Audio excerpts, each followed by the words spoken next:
It's halfway between Christmas and New Year, and traditionally that is the time for sowing all of your alliums. And I'm indoors, I'm in the dining room, lots of newspaper down, because if I make a mess on this table I'm in real trouble. The reason why I'm indoors is because although we have a thaw, the compost that is in my potting shed is still frozen, so I brought some indoors to warm up. Next year, don't buy compost if you can't tell what's inside the packet. It's not got to smell of the riverbed. It's not got to have bits of brick in it. I've bought compost with bits of brick in it. Don't buy compost that's got obvious fungal problems, whiteness about it. Because if it's still rotting in the bag, then it's going to rot your plants. Now this is homemade compost, and it was frozen solid, but it's going to be just perfect for this particular job, which is sowing alliums. Now for me, at this time of the year, that means sowing onions and leeks, and that's what we're going to do. We're going to look at how to sow onions and leeks, and the first job is to fill my seed tray. I'm not using modules for onions and I'm not using modules for leeks. I'm using an open seed tray. Now normally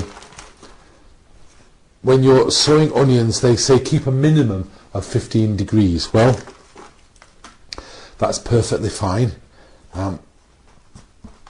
Most seedlings don't particularly like germinating underneath 15 degrees, but with onions and with leeks, but particularly with onions, you have the situation where the bigger the onion comes from the number of leaves that are in it. And if you get the thing off to a flying start at around about 20 degrees, then you get more leaves, and that's the way that all of the big champion onions are grown. So I'm going to do these in my dining room, if the wife will let me, at 20 degrees until they've got a really good start, and then later on we'll cool them off a little bit, bring them down to about 15 degrees.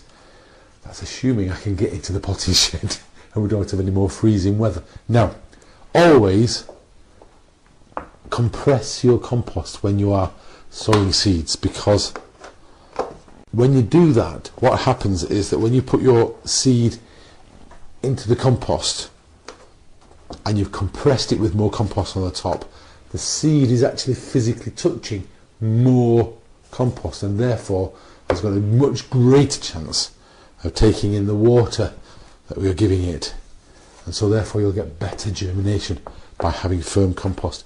You're not making a road, it doesn't have to be like concrete, but a nice firmed down piece of compost. Now on to the sowing.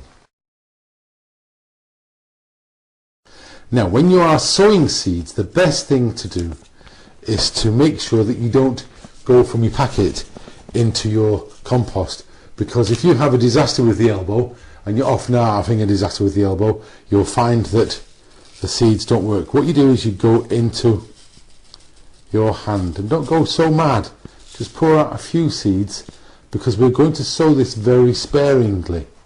And when I say sparingly, I mean quite literally only a couple of seeds every centimetre, if you can manage it, and you go along in rows. What's going to happen is these are going to germinate. Obviously some are going to germinate closer together than others. We're going to have some seeds that are crowded up, and that the whole thing is going to be too much for them. So why are we doing it like this? Well, the point is that in fact what's happening is we're going to allow all of these seeds to grow. That's the wonderful thing about seeds. They want to grow. And then we're going to thin out the least growing, the least well growing, the weakest, if you like, of the seedlings, so that we're left only with, need a couple more to fill this up, we're left only with the best growing ones. Consequently, we'll then have the best of the onions out of this packet. Now, buying seeds, it's quite important that you make sure you buy seeds I think personally, from the seed manufacturers, because very often, especially if you go to a certain kind of supermarket, you'll have seeds for sale pretty soon, and they'll be not stored in the right way. They'll be shoved in a corner, they'll be in drafts, or they'll be in somewhere where it's too hot for them. If you can manage it, get on the internet or get on the telephone, get the catalogues, buy them direct. It's always much better. Now, what am I going to do with these that are left over? I'm going to wait a couple of weeks and sow some more. So then I'll have some onions at an early stage, some at a later stage. And that's going to allow my crop to speed out a little bit longer over the months. Now, shallots, onions, they say that you should sow them on the shortest day and harvest them on the longest day. Now, these will take a bit longer than the longest day, but sometime the end of August, these will be really fantastic onions. Now, I'm putting some compost on the top. Now, this compost is quite moist because I've rescued it and thawed it out, in fact, and so it's quite moist already, but I'm going to give it a bit more water. And so I've got compost on the top, and then the seeds will start to be imbibing all of that water, but I'm going to firm down the compost that's on the top so that we have seeds now actually in contact with moist compost. Now I'm going to show you something, and it's this thing here. Keep your seeds moist but not wet, and a little spray every other day is all they need. Now I'm keeping these at 20 degrees with the hope that they're going to germinate quicker, that they're going to actually produce bigger onions. Consequently, I'm not putting a lid on this tray. I'm actually leaving it open to the atmosphere. It's being kept indoors anyway.